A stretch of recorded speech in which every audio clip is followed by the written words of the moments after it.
The Dark Side of a Broken Expectation was the best title ChatGPT could come up with this for the show. But today, I'm going to bring on a special guest. But I want to say, any of my thoughts and opinions do not reflect necessarily my guest. And if you came here to check and see if I stand with Glenn, if that's why you clicked on this video, Glenn and I are good friends. And since the turmoil of last week took place, we remain friends. I've communicated with him about the issue, and I've supported him for a very long time. Whether or not Arcade1UP is going to do the right thing, I don't know. But I don't want to make a video that is, I stand with Glenn, because what does that mean? What is the definition of that exactly? It means different things to different people. It's a little vague. And so for me, what it means is he's a good friend of mine. If I called him up and I was in the New York area and asked him for dinner, he would say yes, and we would get together and have a good time. And we also agree in the sense of, let's try to move away from this drama that's going on, that's eating up the community. I hope we have a good time tonight. I do want to talk about some subjects that are interesting. I want to connect the dots between this new 007 release that came out on the Nintendo Switch and Xbox and tie that into this community with Arcade1UP and the expectations that we have for that company. And I think there's something that we could learn about it. It doesn't mean I'm going to solve any of the problems, and it doesn't mean I'm making excuses for anybody, but I demand high quality. And so do you. Let's talk about it. Anyway, so let's bring in Biggie D. What's going on, my man? Hey, how's it going, Justin? Thanks for having me on. Yeah, we jumped on a call a little bit earlier today, so we got to know each other a little bit. I've been watching your streams. It's pretty good. I like your stuff. If those in the audience don't know about Biggie D, and you like what his opinions and thoughts are about the home arcade, there's going to be a link in the description of this video. You can check out his channel. Today, we talked about discussing this idea of, well, Arcade1UP, where we're at today, where they're going, I think, is what we kind of talked about as a kickoff. But I want to talk about this 007. So do you remember playing that game? The 007 GoldenEye? So yeah, I remember it very well. I never had an N64, so I had a PlayStation throughout all this. But all my friends had N64s. It was actually more common that a friend would have the N64 than the PlayStation. So I'd play it quite often. I'd go over to friends' houses, and there'd be big groups of people playing this game, and it was very competitive. And I have a lot of memories of it. So whenever I heard the announcement that Nintendo was going to be making it for the Switch, I was extremely excited. This was a game that, I have fond memories of, that I remember being really competitive, and I wanted to get online and play with everyone else. But I've been hearing some things about the controller and the controls and the lack of being able to find an N64 controller right now. So There's been a lot of hiccups here early on. Yeah, I want to try to connect the dots of this 007 and the community that love this game, and the home arcade community, and some of the disappointments and mistakes that have been made from Arcade1UP. It's kind of an interesting thing. Now, some of these topics are based on, I'm going to tell you, so I love modern vintage gaming, and in fact, the thumbnail of this video is paying homage to his content. Mistakes were made, and I believe mistakes have been made in many home arcade, including Arcade1UP this week. And it comes to do with our expectation of what we expect from them is different than what we're getting, and we basically hope that that would change, and some people feel that they're willing to leave the community because their expectations are not being met. But what's interesting, what I've learned about this 007, I think it's a really interesting topic because that game, that Nintendo 64 title, how old were you? Do you guys remember how old you were in the chat and Biggie D? When the N64 came out, I think I was, let's see, what that game, what was it, like 97, I want to say? So I was like 16 years old. 96, 97, yeah. Yeah, so... Yeah, what were you, about 15 years old, 15, I was about 14, 15 years old. Okay. Yeah. Yeah, so that game, for me, right, video games were not new to me when the Nintendo 64 came out. I'd been playing Nintendo, Super Nintendo, Nintendo 64 came out, and I don't know about you. Yeah, you were just saying it, right? You kind of jumped to the PlayStation, right? Hmm. Xbox came out. Oh, there we go. I remember some 007 games on the Xbox. I played a lot of that. But I really think there's a younger audience that is getting into their 30s, mid 30s, that's got some money, and they are really interested in these games, these N64 games. And I think their expectations are not being met when it comes to that generation. Hmm. But it's Well, the true for controls have changed greatly. What we were used to back then, the thumbstick had just come out. So anything was good for us. Where now today the advancements and all that, people, their expectations are much higher. that's right. And trying to bring a game that's this old out in today's age and the technology we have today is tough, because it takes a lot of development time. And I just don't think that they were ready for that with this title. They probably rushed it out a little quicker than they probably should have.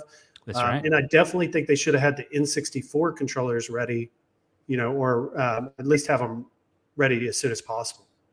Yeah, I think that it's possible that they, the companies, uh, Rare probably, who can, I assume, control some of the license for this, did not expect that there would be this much interest at this level for this game. And Hmm. so what we end up getting, I don't know if you guys watched any of the content out there. I think Modern Vintage Gamer does it pretty well. I've also been following Twitter on this topic. You know who did the emulation for the Xbox version of the Code GoldenEye? Mystics. Code Mystics, that's right. Hmm. Code Mystics did it. And they're getting a lot of heat right now.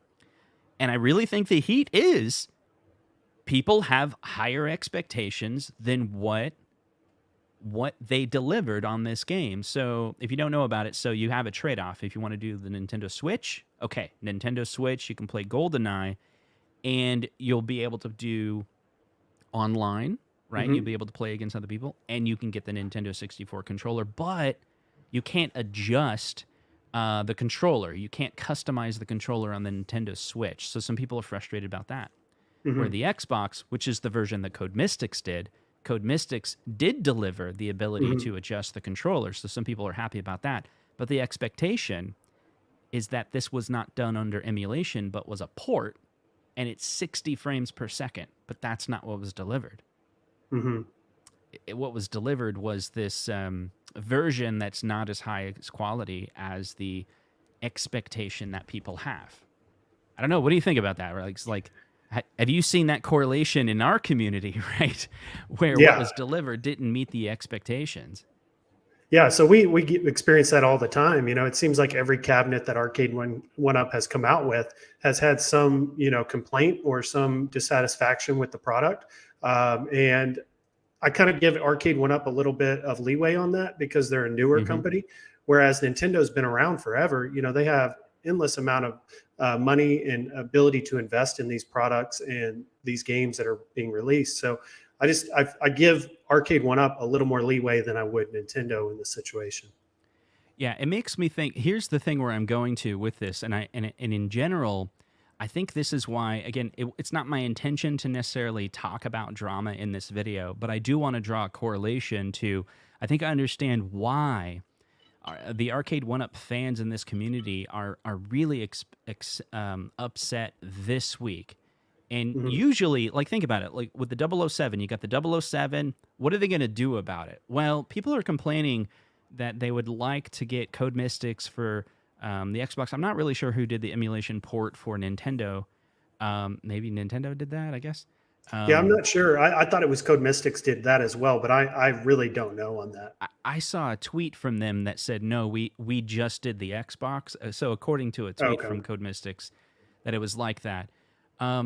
So I started thinking, so it sounds like fixing 007 is like fixable, right? Like potentially there can be a software update to kind of improve, and maybe Nintendo and Xbox will be like, oh, the community, really wants to play this game. Sure, okay.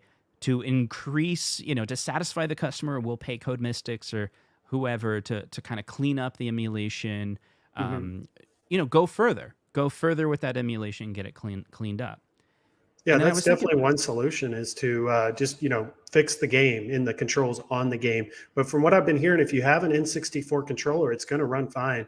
I watched Michael B stream last week where he has the N64 wireless controller. He says it works great. So I feel like if they could just get those back in stock, make them readily available, that could be the fix. But if they're wanting more modern controls, that's going to take development and time and money. Yeah. 360 says, Justin, I'm gonna have to stop you right there. All parties involved have known the hype around 007. GoldenEye, MGM, and Nintendo didn't want to play ball. That's what I'm in hearing as well. I agree with you. Like, why is that the case? Is it because like they're aware of the hype but not at the level that it's at? I mean, do you think they're, I don't know, maybe he's right in his where he's implying that it's like they just don't care. Yeah, whenever they announced N64 for the Switch, instantly I thought 007. Yeah, right. That was like the first thing I thought of. And I think many others are like that as well. It's just, what they think of when they think of that system. Right. So then I started thinking about some of the content that I did this last year about Arcade1UP. And I want to talk about that because I watched it the other day and I was like, okay. Hadn't watched that video in a while. Hold on a second. Let me see. Share tab audio. So last year, one of the biggest complaints that I had for Arcade1UP, and we're going to review that real quick. We'll talk about it, and we'll compare that to 007, compare that to what Arcade1UP has done in the last week. Okay, here it is. Golden T, I'd be like, do you like washed out screens? And he would say, no. I'd be like, don't get it. No, don't get it. Like, if you don't like, if you just want a showpiece, if you want a showpiece and you want to spend $6.99 for a showpiece, just the cabinet, I guess get it. But like, the screen is really bad and we have to do something about it. Arcade1UP has to do something about it. Do you know that Arcade1UP is coming out with a so-called Pro Edition that's supposed to be even better? They got this Killer Instinct model that's coming out that's a Pro Edition. It has a 19-inch screen. But my question to you is that going to have the same monitor as the XL versions, the Shack Edition XL and the Golden T XL? Is it going to be IPS? Because if it's not IPS, then it's not Pro. It's not Pro. You have to have a high-quality monitor. If you're going to spend $1,000 on a cabinet from Arcade1UP, it's got to have a high-quality monitor. And that's what I want to say about this cabinet. If you are thinking about getting this cabinet, this is one that you really got to think twice. Anyway, that's my point. So if we take a look at it's been a while since this 8 months ago is when we were talking about Golden T and how it had a washed out monitor, and then Shack Edition came out and had a washout monitor. People were pretty upset. Although there's a difference between that 007 and what's happening right now. And let me explain. How I can explain it is 007 can be fixed with a software update. The community, when it came to TN monitors, were very frustrated. They could have just simply not bought, and they could upgrade the monitor, or we complain a lot. And by the time the Pro came out, they did put a good monitor in the Pro. Mm-hmm. So it was something that... And have we seen the TN since? I don't think we have. We haven't, right? So, but here's the thing.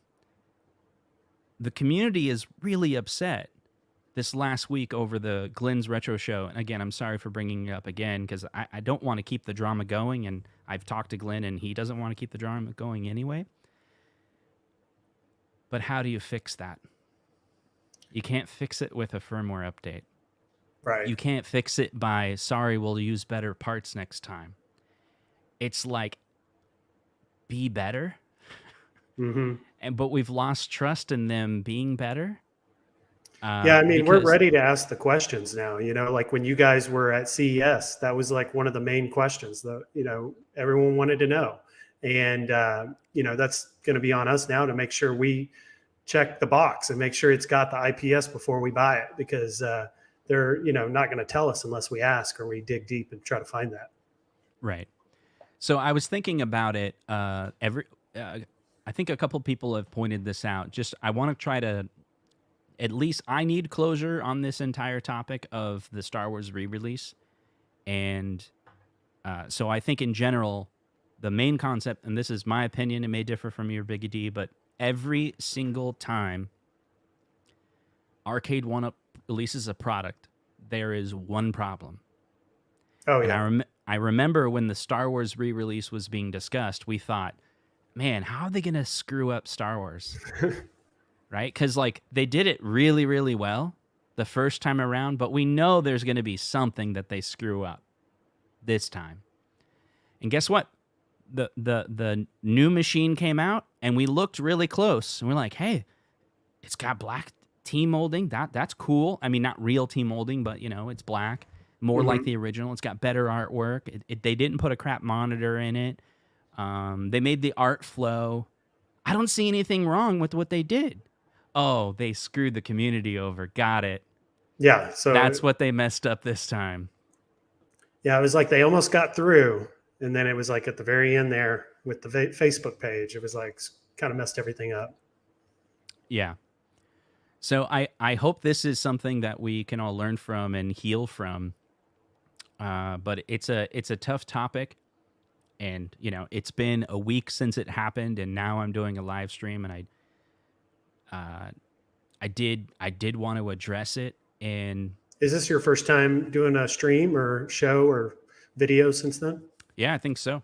Okay. Yeah, I mean, I haven't done anything on my channel about it. I've done some comments. I stand with Glenn on some of the videos. Sure. I certainly see where he was wrong, and they pretty much stole the banner from the Facebook page, even though it's their logo and their arcades on that. It was his idea, and I just feel like he was wronged, and they shouldn't have done it. They did apologize. I was really happy that they did, acknowledged it and apologized and fixed the problem. I think it'll, over time, people will, kind of forget about that and move on. But it's, not good to see. You don't want to see that. I don't know whose decision it was to make or who made that decision, but I don't think you could put it entirely on, Arcade1UP. There might have been like one person that made that decision. Probably.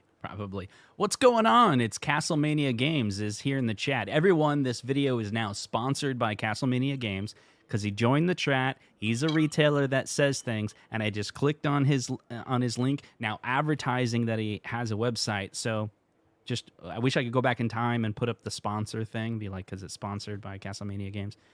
Anyway, I don't know. That's a joke between me and him. It's funny because we're talking about Glenn, because I was talking to CastleMania Games just at CES and was trying to get CastleMania to talk with Glenn, so then Glenn's Build-A-Cade could be resold on CastleMania Games, because CastleMania has I think CastleMania has a very large distribution of people that follow him, that follow his. See, there we go. There's the sponsorship. There we go. $10 super sticker. If you guys don't know, and I guess this is somewhat of a sponsorship. Ryan is a friend of mine. Personally, we talk weekly, but he does have a website called CastleManiaGames.com. It's where you can buy modding equipment for your original consoles. He sells DVDs. One thing I really like about CastleMania Games is that he reaches out to people that are indie developers, hardware developers, and he gives them a platform to sell their product.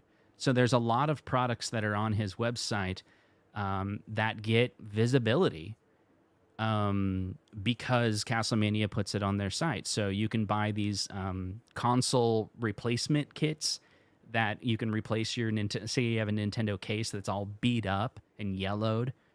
You could take the case off and put it with a brand new one that's clear, and those are available at CastleManiaGames.com. And that's just genuine, my thought. One of the reasons why I really like Ryan is because he gives those people a platform. And so I had thought I had this network connection with Ryan because I've helped him I've done some web development for him on his website to integrate some of the purchase fulfillment with some of the partners that he has. And I was like, oh man, who are the other people that I know? And so I told him about Glenn. I was like, you got to get in touch with Glenn because Glenn has all these products. But I don't think Glenn is a very popular, Thunderstick website is not as well known as CastleMania Games. So there could be some type of relationship where CastleMania sells on his website or something like that. Yeah, I've known who Glenn is and his products for a while now, but that wasn't until I started my channel. So actually, before I started my channel, I really didn't know who Glenn was or his products. So I don't know what he's doing to advertise or get his name out there. But before I became a content creator, I didn't even know really who he was. Yeah, yeah. I think there's some people that are unfamiliar with Glenn. I think and I think it's mainly just how social media works. Social media works with kind of bubbles, and I think it's based on algorithms. It's the same on Twitter. It's who you follow. You can go in and adjust that. And I've learned a few things. Like those of you in the chat, there's probably a handful in the chat right now that just hate me. And they're like, why am I watching Justin again? I hate this guy. Well, let me teach you something. So it's not enough just to unsubscribe. What you want to do is unsubscribe from someone you don't like. And then when you see their content again, that's when you got to stop, because just unsubscribing doesn't take you out of the algorithm. Mm-hmm. Like, who cares whether you subscribe to them or not necessarily? The algorithm's like, I know you watch their content, so I'm going to keep on giving you their content. Mm-hmm. You have to, in Facebook, or I'm sorry, in YouTube, you have to click on the ... and say, don't recommend this channel. Yeah. And then I don't think you'll see them again, but I think even once in a while they may pop up depending on your search. Yeah, that's right. Yeah, and then I have there you go.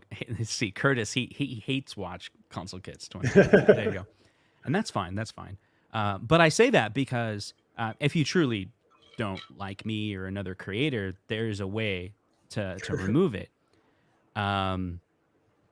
Yeah, Justin Justin Ski. He's talking about, I don't know. So it might be a while. I just tore up this basement today. Like 30 minutes before I joined the call with Biggie D here, I was hanging these soundproof curtain blanket things that I decided to put on the wall. And it took me an hour to get 4 bolts that are gonna hang. I got 12 more to do. So all night I'm gonna be doing that, and I spent too much money on. I told my wife, I was like, I just want to put up drywall. It was like $5,000 to put up drywall. She was like, you don't need drywall, you need soundproofing. And I was like, oh, that's cool. That's a good point.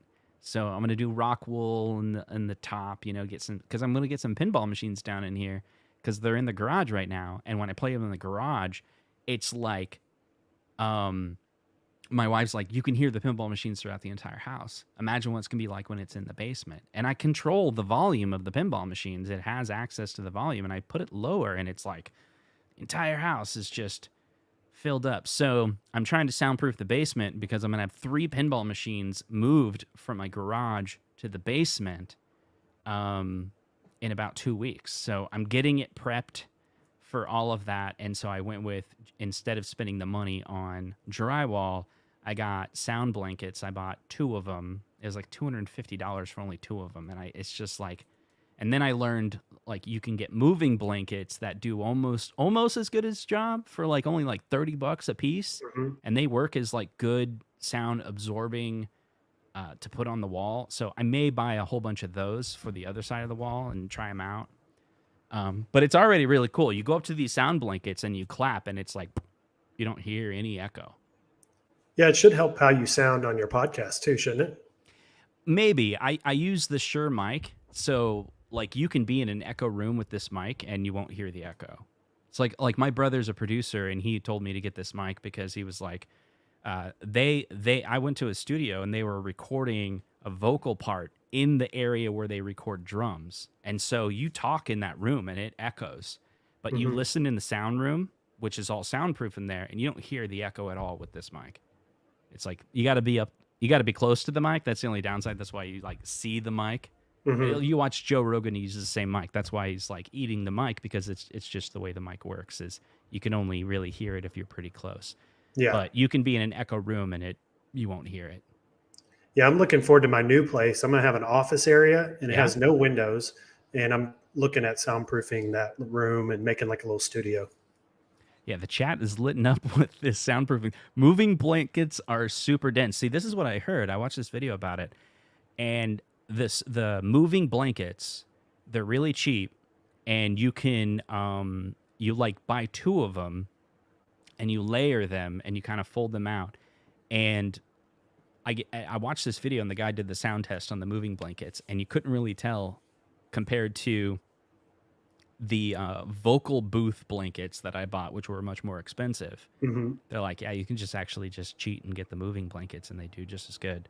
Moving blankets are super dense, so they trap that sound. And anyway, that's what I'm going for, because I want to try to, but it's a lot of work. But I did get in the basement, and I've been using it. I set up my CRT and a small chair, and I got it set up where the NES and Super Nintendo are really easy to like connect. And so I've been gaming every other night, playing some old. I played Nintendo for a while, then jumped to Super Nintendo. But what about you? Like, do you ever game console games, old retro games very often? Oh yeah, I've been playing the Sega Genesis Mini 2. I just got that last week, and I'm really enjoying the CD games. The audio in those games is just amazing, and I'll put it on like the attract mode, and I'll just let it play in the background sometimes because it'll cycle through all the games. And when those CD games come out, they sound great. Yeah, I bought that. I haven't hooked it up yet. But one of the things that I wanted to do next was, so this is my plan. I'm gonna have a CRT. So I have the CRT television on a stand that's low, then a chair that, if I sit on it, my head is about even with the CRT. So both of those are low. On the opposite side, because this is along the wall. Mm-hmm. Not, the TV is not against the wall. It's like the wall's here, and the TV's there. Do you know what I mean? It's sticking out. On the other side, I want to put a flat screen, and I have a few flat screens available for that. And so that would be like all my HDMI hookups, you know. So all the mini consoles. I don't think I can pull away anything modern because my daughter plays Xbox Series S and Switch exclusively on other TVs in my house, and to pull them into this unfinished area would mean she probably would never play them. So I don't know. I'll figure that out. But yeah, so I kind of have like a crazy retro setup where it's like all RGB connected, Super Nintendo and Nintendo super high quality on a CRT, hooked up to EverDrives, can play any Nintendo, any Super Nintendo game, and basically the best quality you can play it. And on the other side, it's like, okay, what about my HDMI stuff? Mm-hmm. So so I've got a Super Nintendo, but other than that, all my consoles are like the minis. So I've got the Sega Mini 1, Sega Mini 2, and I got the PlayStation Classic. And I like those better because I can play all those old games and not have all the cartridges, and they have the HDMI hookups. So I like those. Yeah. Have you got like an HDMI switch or anything, or just like no? Yeah, just plugging it in. Yeah, I haven't even looked into those. They work pretty good. Yeah, there's a couple different ones. I have one. So I have this one that's a 4-way that has a remote, and so I bought 2 of those, and so like I can hook up 8 HDMI devices to the 2 HDMI inputs on the television. But they're all using, what's it called, CEC, I think. So whichever console I turn on, the TV will be like, oh, I should switch to the other switch that's feeding me that. And so that's what I have in my family room, which has modern stuff connected to it. And I got that set up where my wife or my daughter can just like dock a switch, and it just magically turns on. Or yeah, that's nice. Yeah. There's another thing that I was looking at. It was actually, since this video is sponsored by CastleMania Games, I'll tell you this other thing that I was recently looking at, thinking of getting for my CRT setup, because I have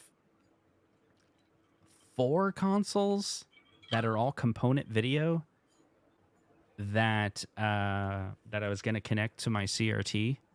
And this is the device that it's $300. I think it's overkill, but check it out. It's the G-Comp. It's the G-Comp automatic 8-2 component composite switch. Wow. So check it out. All of that, you can have component the audio, and it could be the composite. You can do that 8 times, and then you get 2 outputs. If I understand, it's $300, but hey, you can't put a price on the. You just plug it in, and you never touch the wires again. Yeah, you'll get use out of it. I'm not 100% certain that I'm gonna get it, but I thought about it. So getting a game room for me, like I did these game room tours, and these people have such these rich game rooms, right? Like with like yours behind there. Like how long have you been working on your game room? So I moved to Arizona from Texas a year ago, and when I lived in Texas, I just had 3. I had the Marvel superheroes, NBA Jam, and Final Fight. And then whenever I moved out here, I got the Miss Pac-Man and the Attack from Mars. But I'm in a real small apartment, so I don't have a lot of room for a bunch of arcades. See. My new place will be much bigger, about twice the size. So I'm planning on getting AtGames, Ultimate Legend, also the Pinball, the Legends Pinball. And then I've already purchased an iArcade standard edition RetroMania. And then I'll have room for like 1 or 2 more. So I don't know how much you're willing to share about your personal life, but Texas, which part? Because JJ's in Texas. Yeah, Plano, Texas, just north of Dallas. That's where I was born and raised. And I moved to Arizona a year ago, and I love it. Yeah, so this is what I was thinking. It's super intimidating. Like the worst thing I possibly could have done is did a live stream where I was showcasing the community's game room. I that's not exactly true. I'm sorry. I'm saying that it comes out really bad the way I said it. It's fantastic, these game rooms. As an example, here's a previous episode, right, where we're talking about these game rooms that these people have. But I'm like, I want that. I want that. But to me, it's like, it's a lot of work. It's a lot of money, work, you know? It's a lot of money. It's weird because I say that, but I will tell you, I don't think I've told very few people this, but yesterday, I won something at Captain's Auction. And I really wanted a Jurassic Park Stern Pro pinball machine. And yeah, so you've been talking about it for a while. I got it. Oh, nice. Yeah, so I'm pretty excited about that. It's one of the reasons why I continue to work on the basement, because I'm like, now I'm going to have, that's the 3rd pinball machine that I'll have. What are your other 2? So I have the pair Star Wars Episode 1 and Revenge from Mars Pinball 2000 machines in pristine condition. Oh, nice. And so the 3, like I'm thinking it through, and I talked to a couple friends of mine, and the 3 pinball machines I'll have are, I mean, these are who made the Star Wars? Who was that? So it's I think it's, well, I don't know. So it's in 1999, which is kind of funny. The Star Wars Pinball 2000 was manufactured October 5th, 1999, which happens to be when my wife and I got married. So there's this very interesting connection to that exact pinball machine that I own. Just so happened to have the exact date as. So I think that was like a Bally Williams thing. I assume it's Williams by that time in 99, right? And I think it was the last pinball machine they made. It was the last run that they had made. Oh, okay. That's my understanding. And they went out of business. Yeah, so it's not a new in box, so it was at location. So JT Brunick was saying. So I bid on Jurassic Park last time, and there was some regret. I did an episode podcast on it. There was some regret. I didn't want to spend a little bit more, so I stopped myself. And so I increased that a little bit this time. And the reason why I increased how much my budget would be for getting a used Jurassic Park pin is because I talked to the local Stern dealer, and he thought he could reserve one for me because he doesn't do pre-orders, and he's got 5 coming, or he says at least 5 coming. But he double-checked, and he's already promised those to other people. So they're kind of already, you know, he doesn't do pre-order, but he promises them to people, which is basically a pre-order. So he's like, I'm not going to get more Jurassic Park till 2024. Then I checked with local states, Illinois, Wisconsin, those Stern dealers. They said they have already sold out their pre-order for 2023, and they're not going to get any more. They don't know when they'll get any more. Yeah, I've never played the Stern Jurassic Park, but I got a buddy who has the Lost World, which was a Sega table, and I really like his a lot. But I've never played the Stern Jurassic Park, surprisingly. I played all the other ones. Went to the Pinball Hall of Fame a couple months ago. They didn't have it there. Oh, yeah. Yeah, I have access to and that's probably why I bought it. So the Jurassic Park Pro, they have that. There's an arcade called Game Day. It's maybe about maybe 10 minutes away. And I take my daughter to dance multiple times a week. So Monday, Wednesday, Thursday, Saturday, I take my daughter to dance. And originally, earlier this year, when she like really jumped up in class and started doing a lot of classes, she just did like one or two, and then now she's like 5 or 6 classes. And so some nights are like double nights, like 2 or 3 classes in one night. So I drop her off, and it's like 2 hours before I need to pick her up, which is, I could drive all the way home, but it's like 30 minutes home, and it's like, by the time I get there, I could hang out and then just drive all the way back. So I don't know, about 3 months ago, I was all like, screw it, I'm just going to go to arcades when I drop off my daughter.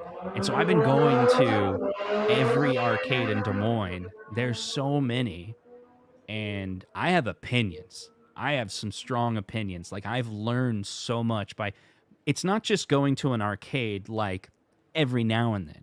When you're going multiple times a week to an arcade, that's what I learned. You start to form opinions where you're like, I hate that place. That place sucks. And this is what I learned. I don't like paying $1 for a pinball. Like, oh, I'm going to go play the brand new James Bond and I'm going to pay $1 a game. No, you have a bad game and it lasts like 2 minutes and you just spend $1.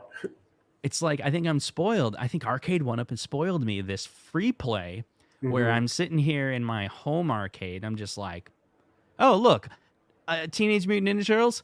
Let me just coin up all the way. I'll play through the whole game. So what I do like is Up Down, which is in downtown Des Moines, 25 cents.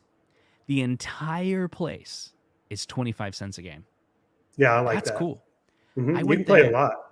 Yeah. I was there for like an hour and a half. So I've done it. I've never spent more than $4 at that arcade. And I'm playing Point Blank, which is a game they must have on easy. I'm playing that forever, right? Maybe that's why. And then I'm like, okay, let me play. They have Attack from Mars, one of the originals, not the remake, which is not as good as the remake, but they have the original. It's pretty good.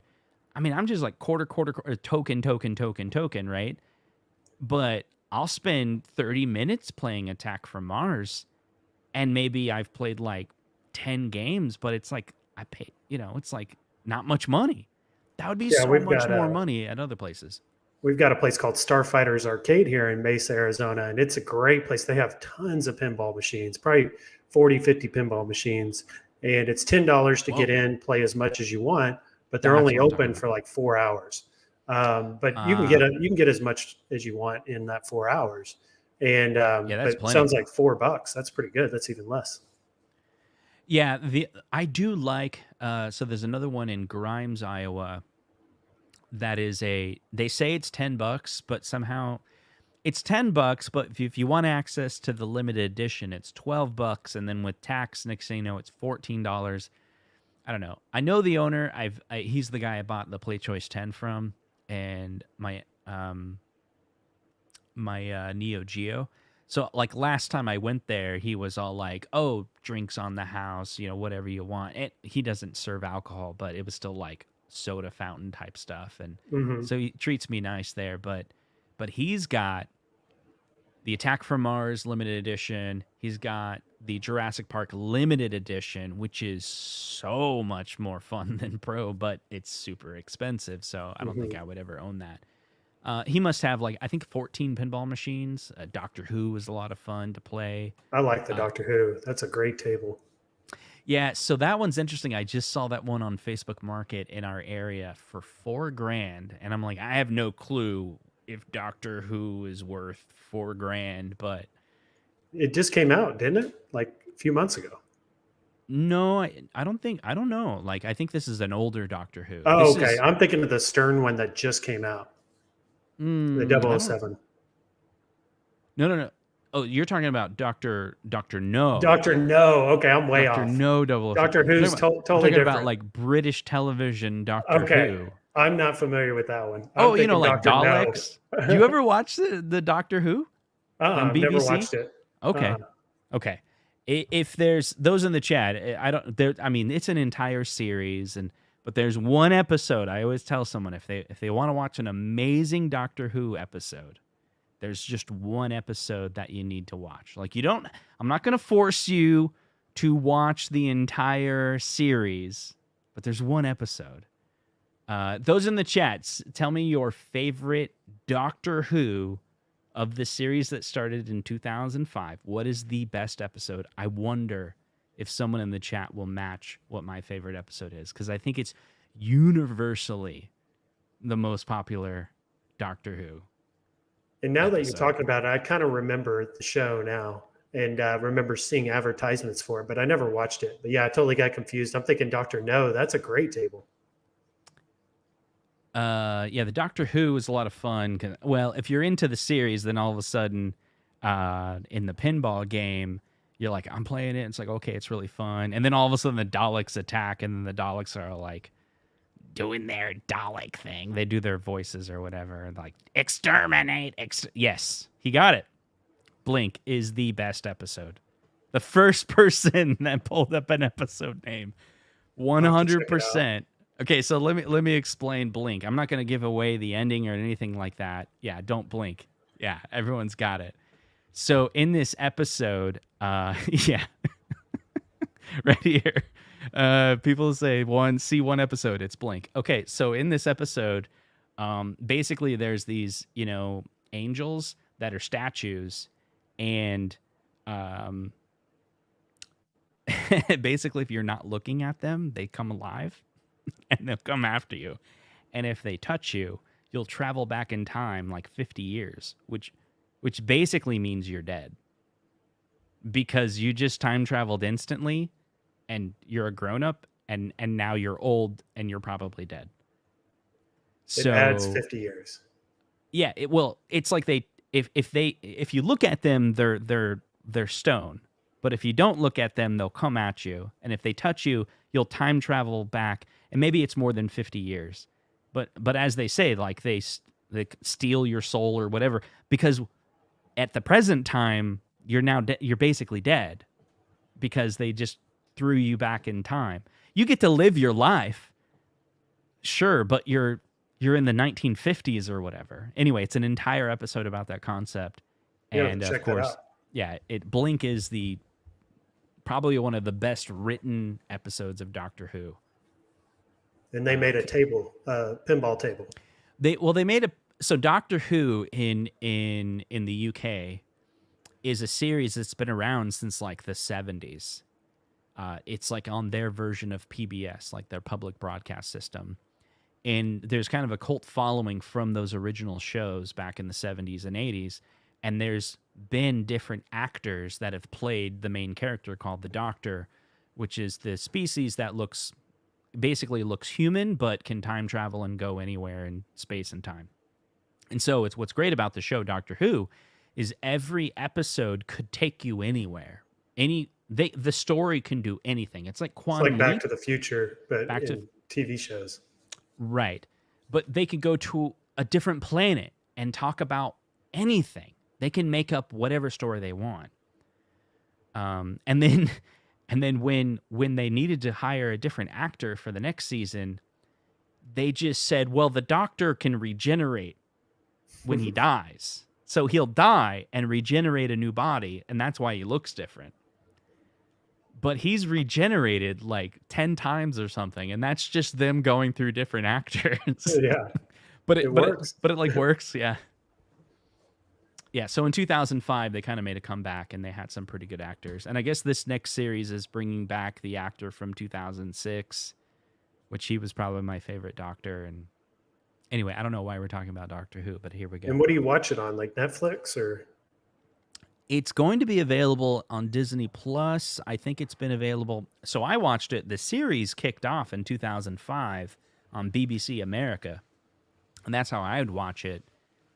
And for a while there, I was just downloading the videos because BBC would air it in the UK months before it'd be available in the US. So a lot of people would just like torrent download the new Doctor Who. And honestly, the last 5 years, I haven't watched any of them because the show just kind of nosedived, in my opinion. Like, I wasn't interested in any of the stories anymore. So I don't even know. Like, I was watching with my wife and my daughter, and we're like, every single episode that came out of Doctor Who since 2005 to like 2015 was just great. And then just all of a sudden they got a new Doctor, and it was like bland. Yeah, it's kind of ran its course, and they need someone new. Yeah, but it is exciting because I think they know one of the most popular actors that played the Doctor, David Tennant. David Tennant was just like a fan favorite. I mean, there's some episodes with David Tennant that I literally cried several times watching it. Like, it was just this super emotional thing where over the series, the Doctor is not ever supposed to really fall in love with anyone, and he can't ever be with anyone because he never dies. And then all these people that he's helping will die eventually, but he, lives kind of forever. So he basically falls in love with this girl, and there's this situation where she's in another universe now, and he can't ever see her again. And but there's this moment where like he can speak to her through this, like the power of the sun. He's able to say a final word to her, and she's like trying to accept the reality that she's gonna live her life without the Doctor anymore. And he's just about to say, I love you. Like, you can see it. He's like, Donna, whatever her name is, I can't remember her name. He's like, there's one more thing I want to tell you. And then he vanishes because like the power of the sun, like the transmission ended, and then there's just tears on both of their faces. And it was like, wow. And I was watching every episode up to that point. So I was like fully invested, and I like fell for it. It was great. Yeah, I've got to give it a chance. I don't watch a lot of TV, but like I watched The Rings of Power recently. That was pretty good. And then I'll watch a movie here or there. But most of the time I'm playing these arcades behind me, or I'm playing video games. I just enjoy that more, or sports. I watch a lot of sports. Yeah, so let's talk about that. Let's go from Doctor Who back to home arcade, right? So this is the tough thing. I want to say that we're 40 minutes into the video now, or so. And, well, Ralphie's talking about blankets still. Okay, that's interesting. Maybe he's back in time a little bit. Anyway, okay, he'll catch up with us in a little bit.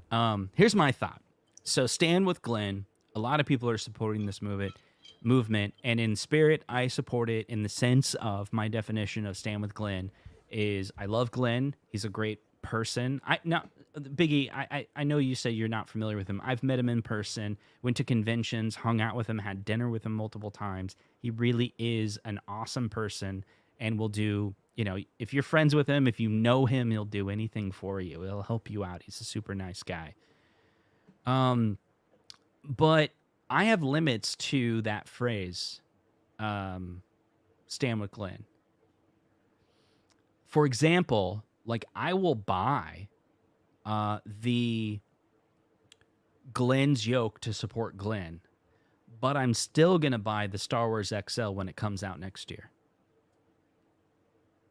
And so like in the Star Wars yoke that comes on the Star Wars cabinet, it's fine, right? There's not really anything wrong with it. A lot of people are buying that yoke to support Glenn. I know that there's some differences, but it's pretty much the same thing, right? There is a difference, right? Now personally, I don't have Glenn's yoke, but I remember when it came out, I was on the phone with Ralph, One Up Weekly time period, Now I think he got all of them. He spent a couple $100 on what is it called? The Allen 1 yoke, which I think that one at the time you could get for like $300, and then it went up in price. Maybe it was $250, but I think they're harder to get now. Maybe you can still get an Allen 1. And one thing I can say for sure, and I'm trusting other people's opinion based on this statement, is that the Arcade1UP one is better than the expectations that people had. Coming back to the theme of the show, it's like the Star Wars yoke. People were pleasantly surprised with the quality of the yoke that came in Star Wars. But Allen 1 is better. And the Glenn's yoke is more compatible with different options. And then it has a different feel, according to the people that I trust on the matter. Yeah, I was watching one of B-Kong's streams. I think it was last night or maybe the night before, and he was talking about Glenn's yoke, and he had said that it's kind of opposite in the way that there's a little more it's a little more flexible, moves a little easier in one way, the opposite of the other one. Do you know what I'm talking about? Yeah. Yeah, I think he was talking about the way the buttons feel and the way the strings feel the way when it turns, when you rotate. It's the total opposite in that the tension in there. Right. But he said other than that, it's pretty much the same thing as what I thought he said. But I think you might be missing the point.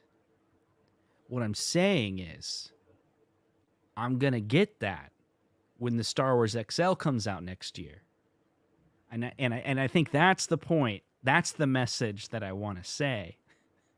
Yeah, you're getting the Star Wars XL. I'm getting the Star Wars XL. And there is a Star Wars XL coming. It's got to be coming, right? I mean, yeah, there's going to be a lot of XLs. There's going to be a lot of Pros coming. I definitely think there are plenty that we'll see here in the next year or two. Yeah, I think it'll be a slow process to be able to get those XLs. Like, when I was at CES and I was talking with, what's his name? I don't know why his name is escaping me right now. The dude from Arcade1UP, when B and I were there with him. Cyrus. Hanging out with Cyrus. And even off camera, super tight-lipped about anything. And I also think, like, we were talking to him about MK, and I don't know if you remember that stream. Like, he was pretending like Mortal Kombat wasn't a thing. Like he didn't even know it existed. Yeah, I think he knew, but he didn't know it was announced. Yeah, and it was on the website when he said that, I think. Right, and I think that's just illustrating, like, sometimes the communication... Like, we complained about the communication between Arcade1UP and us. Mm-hmm. I think that's an example of the communication even within the company.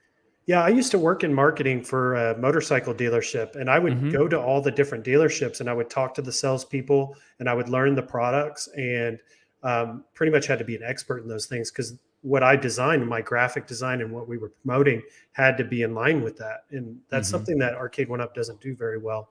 Hopefully they can get a better grip on that. Yeah, I think there's I think that they're struggling with that. That they're struggling with communication externally, probably internally, and I think that Cyrus slip up where he was all like, I don't know what you're talking about, MK2, but here it was on their website. I think he was probably told that everything that's physically at the CES is what they're going to announce. And then he was so busy because when I was there with B, I mean, they were in a hotel room, and I think that we came in, and I think the people that were there were like Walmart or something. There were people there that were a big retailer. Maybe they were Best when you Buy. Walked in the door, they were like leaving. No, here's what's weird. Like, we knocked on the door, and Cyrus is all like, we were loud. I was like, hey, we're here, because we didn't know anyone else was there. And he was like, oh, they're still in a meeting. And I can't remember if he said Best Buy or Walmart, but he implied it was like one of the top retailers. And he was like, we just got to walk around and talk for a little bit. They'll be almost done.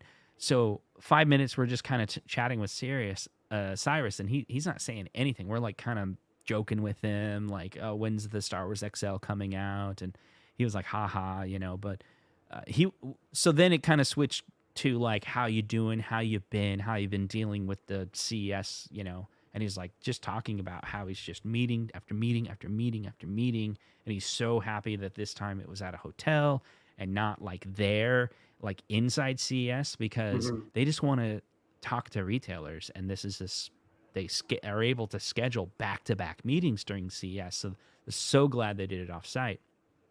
So then we go in, and as we go in, those people just go into a room. They were there.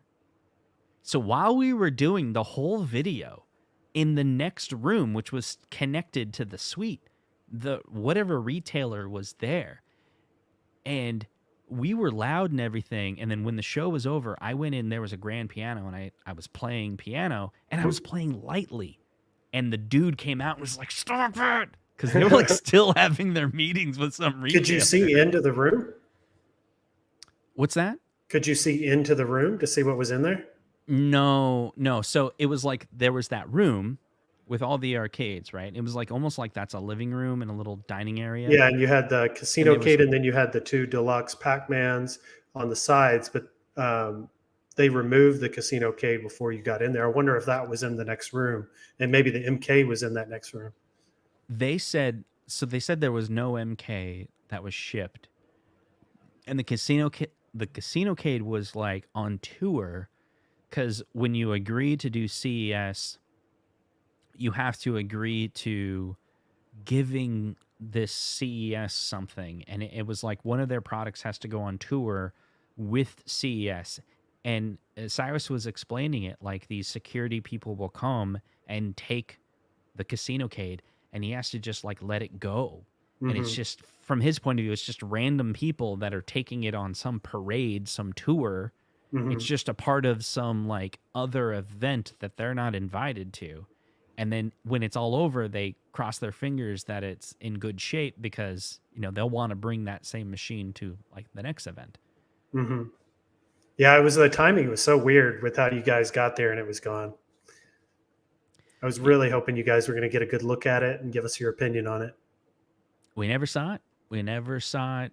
And I mean, I read some comments where people were like suspicious that something was going on, and it's possible, but I mean, we are pretty critical, and we look at everything and we'll point it out if we see something. So maybe that would make sense that they would do that, but that's probably us just guessing and speculating on that. Yeah, I mean, the way Cyrus told the story, it made sense. He had this whole elaborate. When I say elaborate, I mean there was I can't repeat the details because I'm not as educated on how CES works. But when I heard it, he was explaining this whole like policy of CES, and even though they were in this hotel, like it was legit, right? Like it wasn't like they just so happened to book a hotel room at the same time as CES. That hotel room and their presence there was still a part of CES, and they had to pay a fee, and they had to give something as a part of their announcements of products. They have to give that product to CES. To CES to even be able to officially invite people to the room, is what he was explaining. I got it. Yeah, I think we'll see it soon. I'm hoping we do. Young's a Russ. It was a good story at the time. I think it was in the next room. But yeah, I mean, like the MK, I'm really interested to find out what that one's about, and what does the screen look like? What games are we getting? I think we're getting the same list of games as the MK 30th, but I guess the big question is it getting the BOE monitor? No. The real question is, did they hide it in the other room because they didn't want to show us how it had Spectate on it? Yeah. Boom. Yeah, that's one thing they need to work on is the Spectate, the lobbies, just the from what I've been hearing from Console Fanboy, he's a huge Mortal Kombat fan, and he had like a short that showed you like the input lag of that game. That's just unacceptable. The game is a cherished game. Everybody loves Mortal Kombat, so they got to fix that. Yeah, and I think there's enough clues out there. I was telling this Console Fanboy, and I'm like, the Spectate's coming. He's like, no, it's not coming. I'm like, dude, it's already done. There was a video and Travis was on it and he basically talked about it. And then on Twitter, Code Mystics was explaining how their system works. And it's Code Mystics developed the entire KI spectate mode to be a licensed feature that can be integrated with any game. Like, they didn't build it specific for KI. They abstracted that feature to be a licensed fee that you can pay for, and then any other developer just implements the spec with any other integration and it will work. So it's compatible with all Arcade1UPs. It's compatible with any game if you get my meaning. Right? Okay. Like, it's not even limited to Arcade1UP. It's a It could technology. be anything. Okay. It could be 007 on the Xbox, Mm-hmm. as an example. Right? And so it's just all up to, like, let's talk about 007 being able to play online gameplay on the Xbox. It's dependent on Xbox Game Pass and Rare paying the fees and licensing it to give that to the community to enrich the quality and the value of Game Pass to incentivize people to subscribe. It's all up to that, right? And I think that is the same for Arcade1UP. Do they want to invest in the community? Well, they kind of punched the community in the chin this last week, but I think when it comes to spectate mode, I think they paid that bill. That's what I think.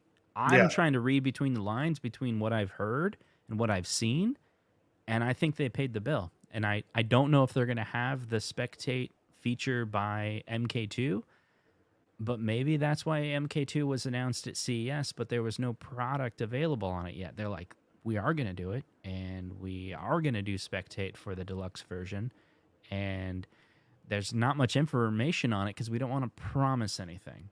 Mm-hmm. Yeah, it's too early on for them to show it because they have these plans to implement that, and they're not ready to show it. But yeah, they'll have to get the BOE monitor. They'll have to get the spectate lobbies, online input lag figured out. Yep. But if they could do that, I mean, everything else is perfect, you know, except for those white buttons or missing those white buttons. Like the MK30 was perfect. Yeah, it's the summary of the entire show, I think, when it comes to Mortal Kombat. You're exactly right. Last year, there was one thing wrong with it. There was no drama. There was no real controversy with the MK30th, but they screwed up the monitor and they didn't provide spectate. But the expectation was a BOE monitor, and the expectation was spectate, right? Because we had already seen that on the Big Blue. And unfortunately, MK came out right before the Yoga Flame. So they heard that, and then they fixed the Yoga Flame just in time before you got yours. Yeah, that's right. So then when it comes down to it, summary, the moral of the story is I think companies should, like when it comes to 007 and the expectation of the community, or Mortal Kombat, spectate, not punching the community in the chin. We have certain expectations, but this community or communities in general are what drive these businesses. They should, I don't know what to say about it, right? Like, we're their customers, and we complain when they don't get it right. And if I just wished that I talked about with the Defender. Remember the Defender Partycade? Mm-hmm. They're like the perfect Partycade, or that was like the perfect one, wasn't it? They call it the what was it? Catalina wine mixer of Partycades. That's right. It's like, I mean, I think they're a business that just wants to profit, but have they done the math? Like, I would assume where there's like this point where it's like, if you give us crap, it's like this, but you give us that just a little bit more, wouldn't it? Like, it's like they're pushing things out, when they're not ready, just to get it out there. Yeah. Yeah. So Console Fanboy with a super chat, it says, if they really spectate, hold on. This is Console Fanboy, so I'm going to have to do it. If they release spectate for MK2 Deluxe, I will make sweet love to it in a video review. I'm not kidding. Make sure you label that video TVMA.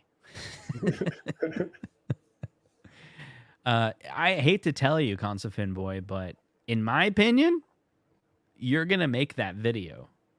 In my opinion, MK2 Spectate is like, I don't think there's any good videos that are, I'm sorry, there isn't any good titles that are going to come out this year. There's JJ, please stop. No one thinks that voice is funny. I don't care, JJ. I think it's funny. It makes me happy. And everyone keeps on telling me, do whatever video that makes you happy. But all of a sudden, if someone's unhappy, I have to listen to them. So which one is it? Yeah, so talking about cabinets that are going to come this year, 2023, there's really three. You know, you got the Casino K, the MK Deluxe, and then you've got the Time Crisis League. Those are like your three main ones. But I've said in a video that did really well right before 2023, you know, what's next, what's coming this year, I had put in Qbert. And I think there's a lot of agreement on Qbert would be a great release this year. Qbert. Maybe. It's possible. It's possible. And I may be wrong. Someone can maybe correct me, but I believe John D said in that interview with B Kongs at his office party that they have the license for that game. That has been confirmed many times. But also what you're not mentioning is how many times people asked for Qbert and John D said that would be dumb. Yeah, he's totally against it, it sounds like. That's the impression I get, at least. He personally doesn't like it or doesn't want it. Look, if you want to get a cabinet to come out, you got to get John D to convince the investors to do it. Yeah, so he's got to be behind it before it'll get anywhere. And that's a reflection of MK30th. You know, he's not a big MK fan, so see what happened, you know, and that could be.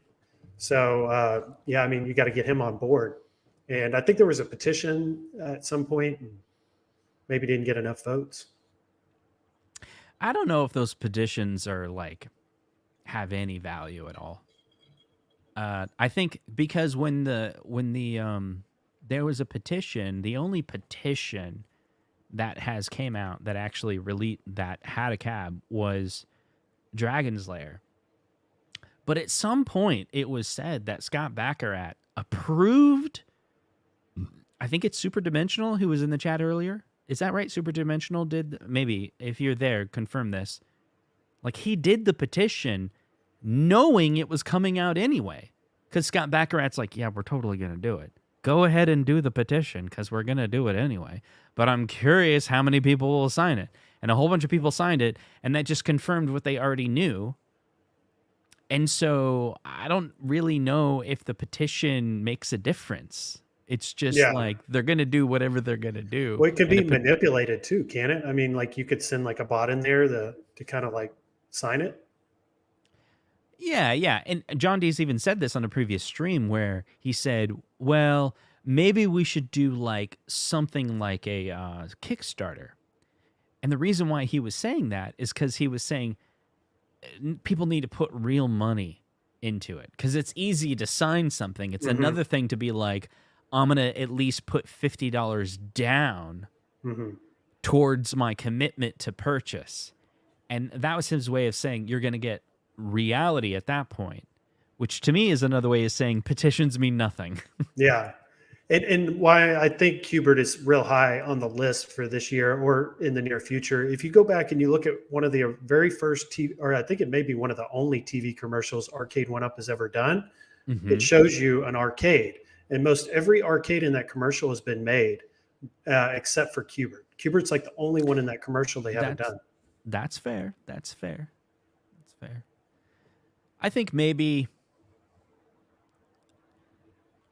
they'll do it one day, you know. And when you think of an arcade, you know, you think of Pac-Man, you think of Galaga. I think Qbert's up there with those games. Maybe I'm wrong. Yeah, I think when it comes to Pac-Man, I think this is their challenge. You do Pac-Man, you can pair it up with Galaga. It's like perfect, right? Yeah, what do you pair with Qbert? Exactly. You could do a couple games on there, but Qbert's no Street Fighter. And Street Fighter, they could sell 3 games and get away with it.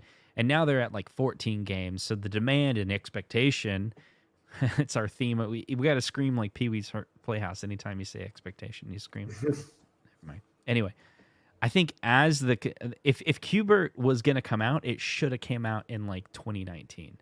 Because then they could have been like, it's got Qbert cubes. It's like 2-3 games. You're done. That's it. Maybe it's even the shark fin design. Tron's got 2 games. Star Wars got 3. So, you know, these big, high-profile games, you can get away with that. That's fair. That's fair, but... And it would be hard to pair games with it, because Gottlieb, I don't think they've made many arcades, and the arcades they do have, the controls are completely different. You make a valid point there. But I think doing anything with Disney, they have a deep connection with Disney, you know, and I bet there's a lot of excitement about, like, we're gonna do a Star Wars pinball machine, you know, we're gonna do Tron, we're gonna do, you know, the Star Wars trilogy. Yeah, and I think Disney was definitely involved in that. Did you notice the videos where they're showing the differences between Sir Sega was the first person that I saw a video from that actually showed the difference, that the new Star Wars cabinet that came out, just you know, this new re-release, the splash screen has the more modern you know, how like the stars like go in a circle like in the newer movies, you know, like Mandalorian or they updated that. They updated that. But to me, I'm like, that feels like not Arcade1UP going, hey, we should update something, like, hey, Code Mystics, update the animation. That feels more like, hey, Disney, we're going to come out with this cab again. And Disney's like, that sounds cool. Oh, make sure you do use this MP3 or MP4 file for the animation, because this is the new... They want the movies to reflect the game now, and they want it to all fit. Right. Like, I think someone from Disney was like, that could be updated. Let's fix that. Or maybe even they wanted to fix it back in 2019, but they're like, hey, the firmware's cut already. They're like, yeah. It is pretty cool how Arcade1UP has these relationships, though. Disney and Capcom. I mean, these are really strong relationships at this point. So it's great that we're getting these games and these cabinets. Yeah, one thing I was thinking about, I was trying to come up with it, but I couldn't figure it out. But hear me out. So Star Wars XL, how could they manufacture a Star Wars XL, but also at the same time manufacture something else?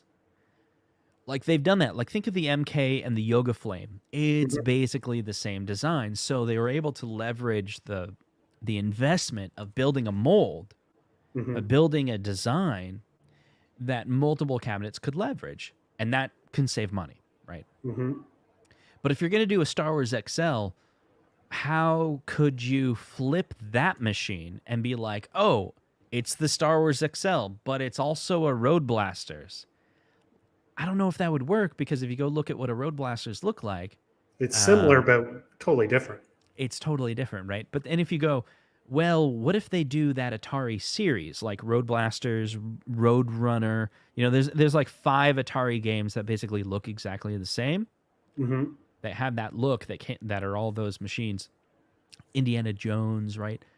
But all of those, like Marble Madness, it's not like you're going to come out with, hey, we're going to do Road Blasters in 2024, but also we're going to use that same design for Road Runner, and you can't put them all in the same machine because they all have completely different controls.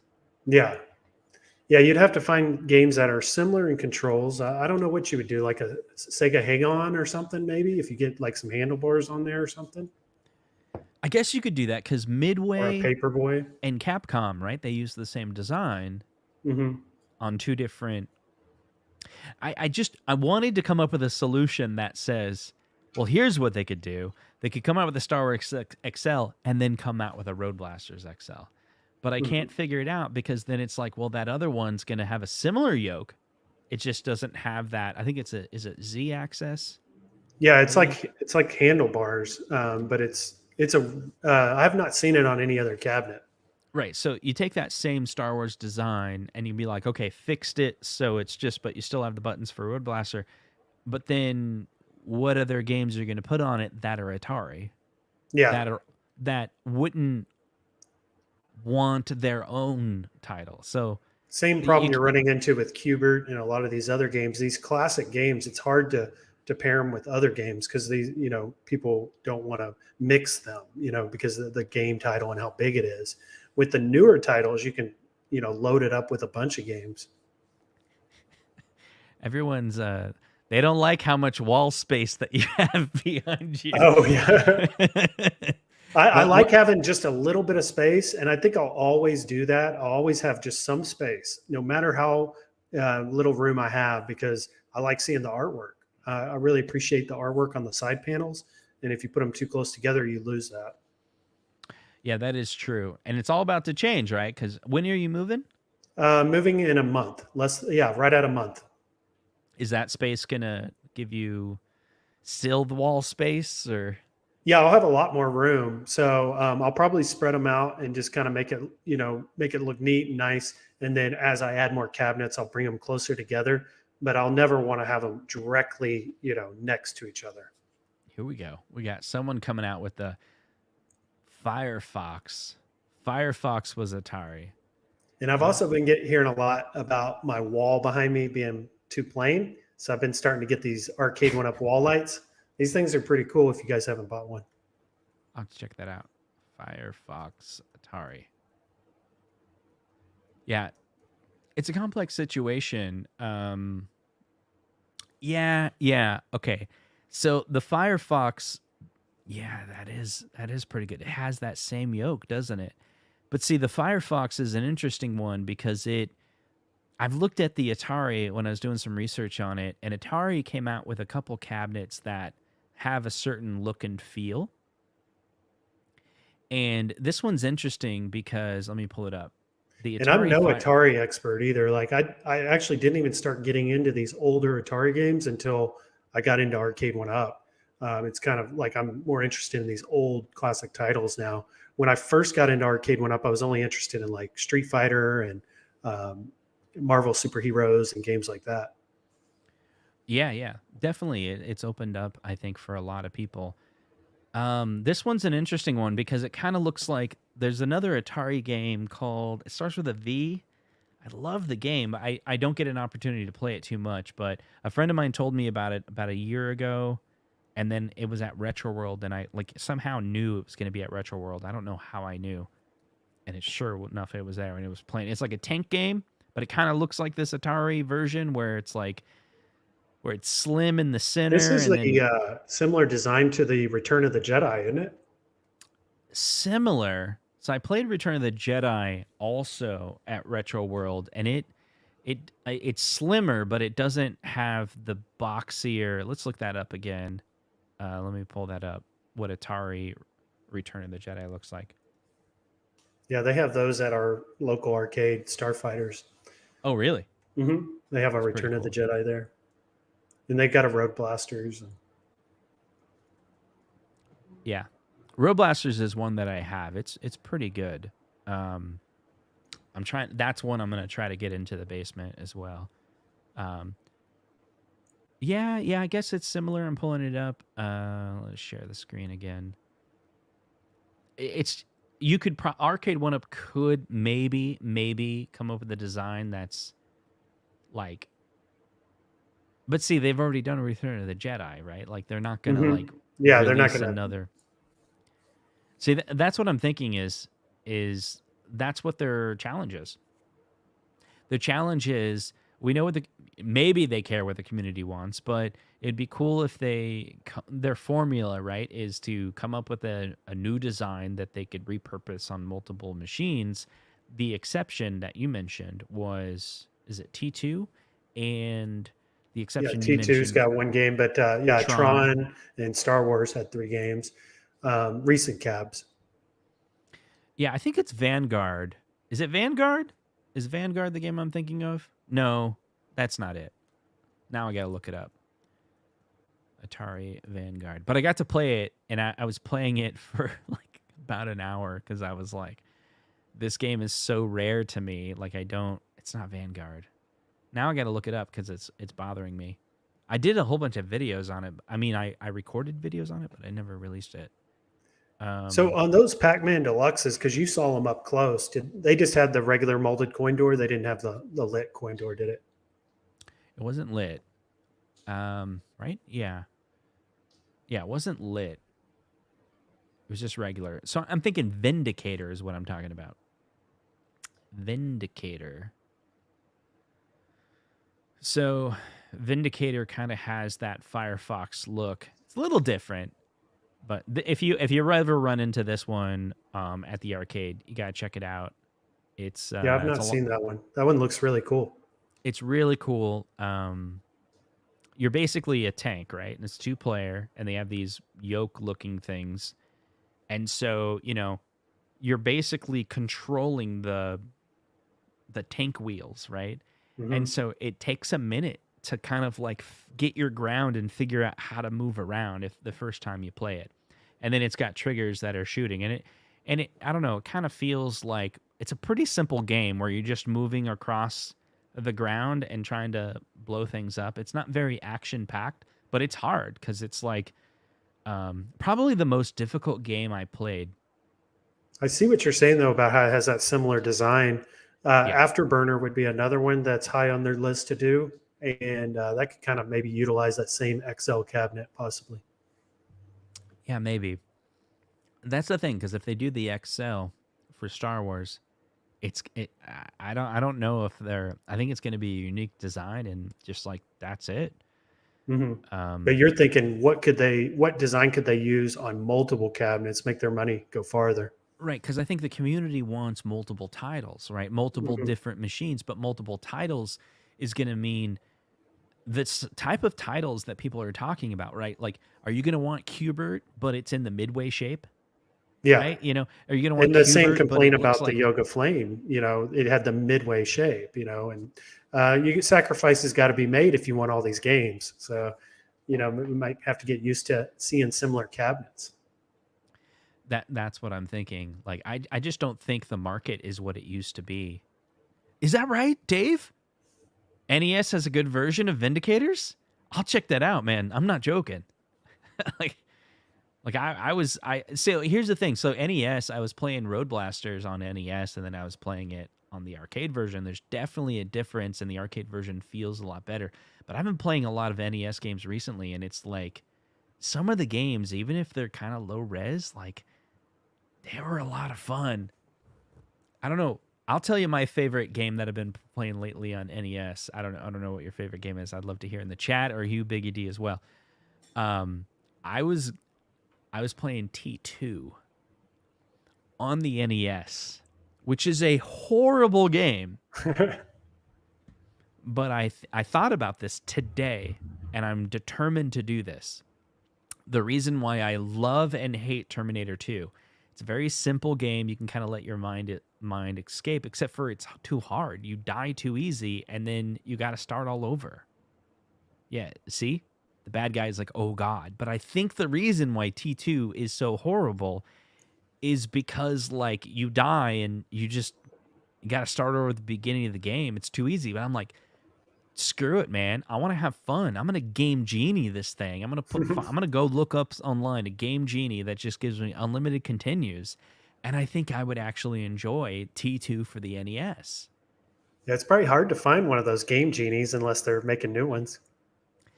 Well, I have an EverDrive in it, so I think there's a way to just do a ROM patch, right? So you can look up online. And I was even invested enough into it. I was thinking it through.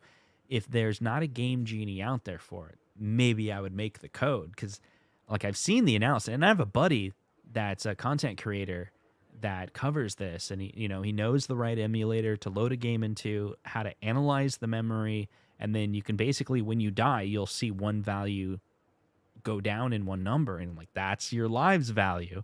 You need to patch that byte in memory and increase it to FF or the highest number.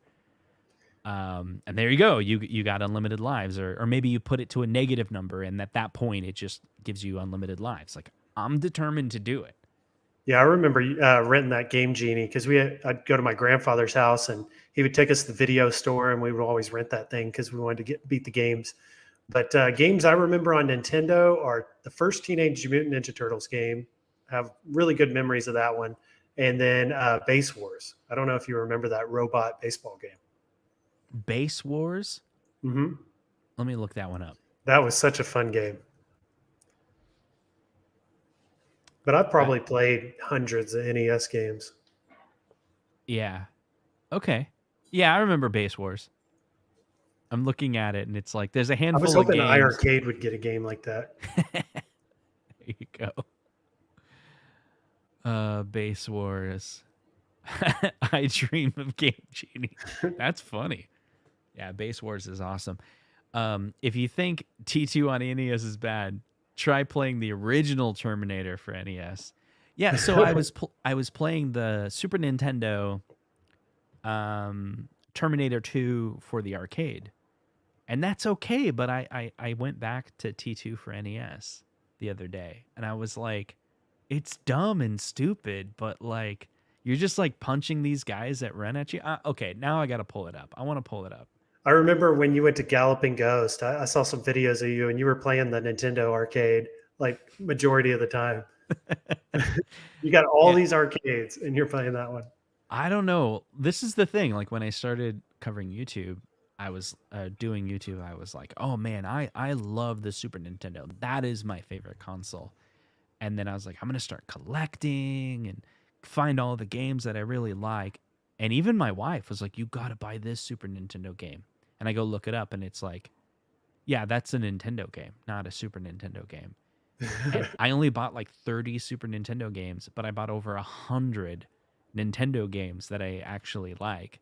Because my goal was just to own everything that I either loved as a kid or rented or have a memory playing.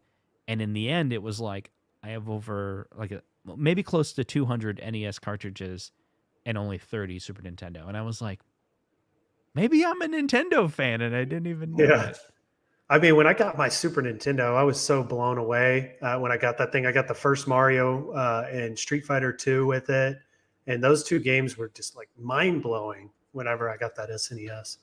Yeah, that's the impression that I had as well. Like I was thinking it through and I was like remembering these memories of how great the Super Nintendo was when I got it.